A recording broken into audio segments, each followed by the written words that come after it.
Hello mga kabibig! Welcome back sa ating bagong YouTube channel. Ito ang pinakamaingay na YouTuber sa balat ng YouTube.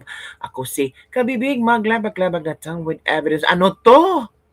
20 days lang pala itong freeze order sa lahat ng assets at kayamanan ni Martin Romualdez. Hala ka, pinaglolo ko lang tayo.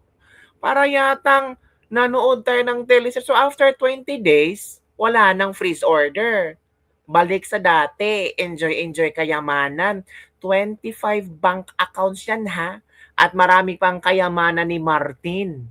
Nako po, kung hindi pakasuhan, o anong, nako, natatawa talaga ako sa nangkadramahan ngayon do. Para yatang diversionary tactics itong ginawa ng gobyernong ito para daw di umano idiin-diin si Martin. Tapos si Martin naglabas-labas ng video para daw sabihin na BBM is doing great. BBM kahit kaduguman niya ay wala siyang pakialam as long as managot sa korupsyon. Ano to? 20 days? So after 20 days, anong gagawin ni Martin? Lahat ng kanyang kayamanan ay nako, ita-transfer sa ibang bansa. Pwede yan, kabibig mangyayari talaga yan, oy. Wais din ito si Martin, no? Hinayaan lang ni Martin. Kasi 20 days lang yan. O drama lang yan. Huwag kayong matakot. 20 days lang yan. Baka sabihin nyo naman, gawa-gawa ako naman yung 20 days istorya. Basahin natin. Ito. Sa bilyonaryo to ha. Makasin nyo ha. AMLAC. Bilyonaryo News. AMLAC. Romualdez assets frozen amid plunder allegations. Pero kulang ang kanilang news for 20 days. Sana merong 20 days. Ito kabibig, basahin natin ha. Ito ay report ni Kevin Pilapil. The Court of Appeals has issued a freeze order on dozens of assets linked to former House Speaker and later Representative Martin Romualdez in connection with the alleged flood control project anomalies. While the AMLAC or Anti-Money Laundering Council in a press release announced the freeze order against a prominent incumbent legislator, Billionaire News Channel obtained a copy showing the order was issued against Romualdez. Itong AMLAC ba mahilig magpa-blind item?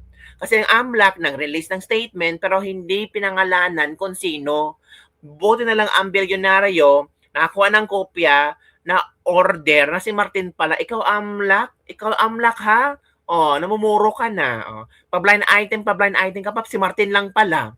The order secured by the AMLAC on Thursday and publicized Friday covers bank accounts, insurance policies, investments accounts, and real estate properties associated with the former speaker, his alleged business associate, and a corporate entity flagged in the probe. In BNC's agenda exclusive report, the council said the appellate court found sufficient grounds to link the assets to possible violations of anti-graft laws, bribery provisions under the revised penal code, and the plunder. Dito tayo masyasyak kabibig.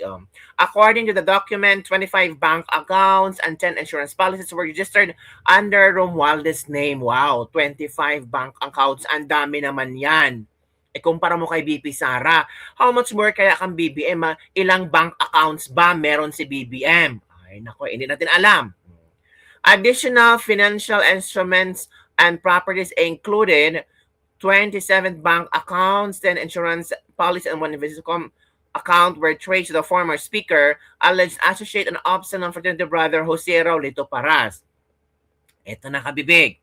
The freeze order, ito ha, lakihan natin ha. The freeze order will remain effective for 20 days. Oy, 20 days lang pala to. Unless extended by the court.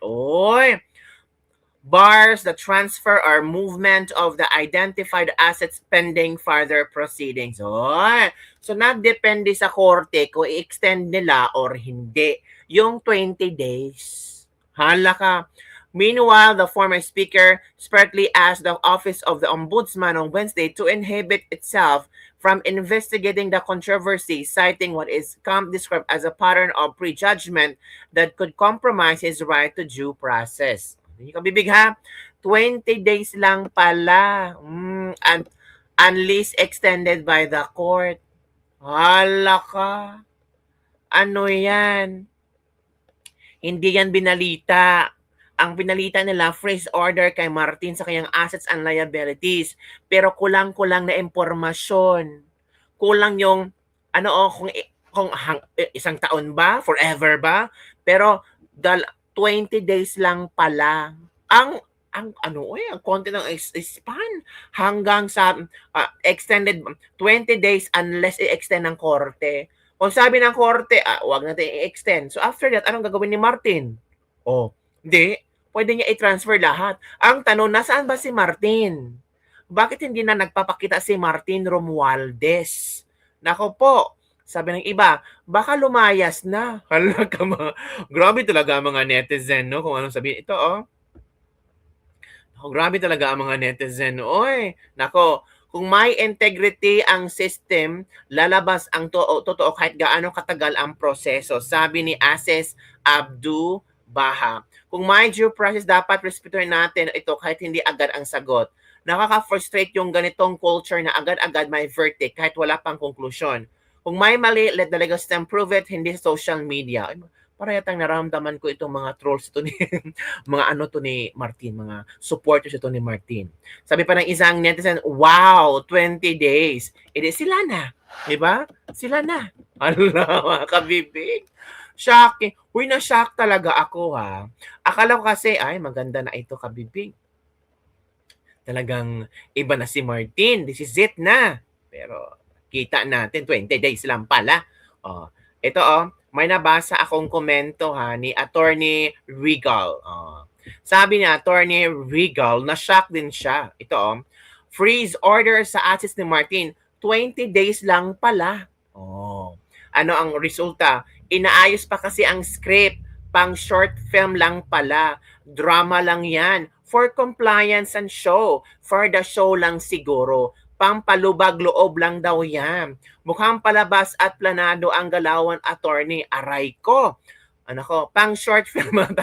Pabibo ang nag-frozen. For compliance. Para sabihin na freeze lang. Akala 1 year. Optics lang pala. Kunwarian lang pala. What? Patikim lang pala, kung wari lang niya, alam mo na si Bebe. Sabi na, scripted lang lahat. Yan kabibig ha. Pati si Attorney Regal, nag-freeze order sa assets ni Martin. 20 days lang pala. Laka. Scripted. Drama lang pala. Drama lang pala lahat. Pampalubag loob ni Bebe. Ni Bebe. Hay, ewan ko kabibig. Grabe ang Pilipinas. Grabe ang mga politiko sa Pilipinas. Parang hindi natatakot, no? Parang feel nila ba na, ang tao pwede ba budulin eh? Ang tao, naku, wala yan. Wala yan. Ang mga tao pwede yang loko-lokohin. Diba? Ngayon, Ombudsman Jesus Crispin Remulla is preparing to file at least 5 to 6 cases against former House Speaker Martin Romualdez within the next 2 weeks in connection with the alleged multi-billion pesos flood control scam. Bakit within the next 2 weeks? Bakit hindi bukas? Diba? Diba? Actually, sabi ni Boyeng, hindi pala, sabi ng AMLAC, ito I didn't know. Actually, isang kaso pa lang yan. Pero we have around 5 to 6 cases lined up. Sunod-sunod siyang i-file. Boyeng pala to. All of the cases will involve the same action by the AMLAC. Imamanifest lang namin sa court na meron pa kaming ibang kaso. Ang kalaban namin dito, akusado sa pagnanakaw sa gobyerno. Maraming pera, may kapangyarihan. Hindi ho madaling labanan ito.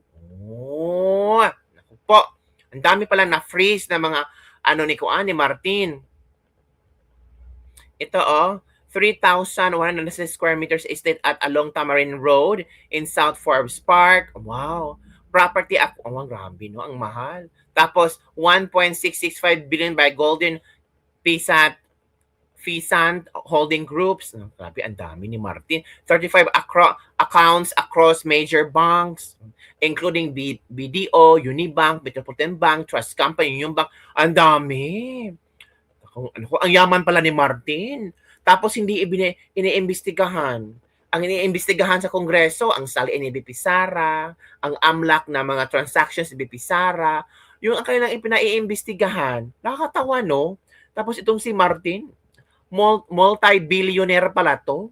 'Di ba? Tapos si Chua, hala, si Sara, bilyonaryo. Hoy, Chua, gumising ka.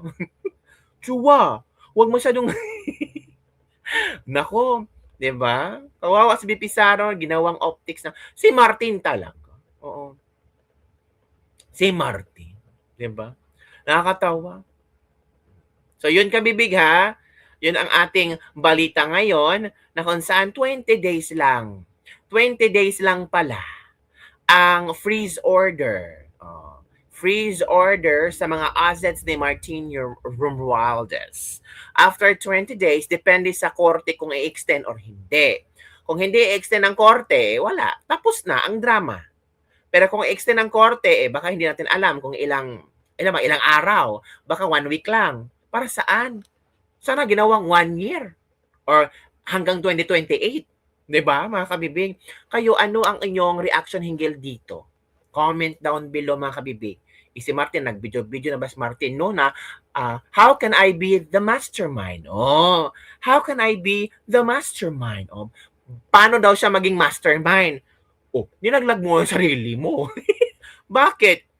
Bakit nilaglag ni Martin kay sarili? Kasi inamin niya na hindi siya mastermind. So alam niya na meron talagang corruption. Pero kilala niya kung sino ang mastermind. Oh, 'di ba, Martin? Pero 20 days lang talaga. Ay, grabe. No? Padrama lang pala itong 20 days freeze order.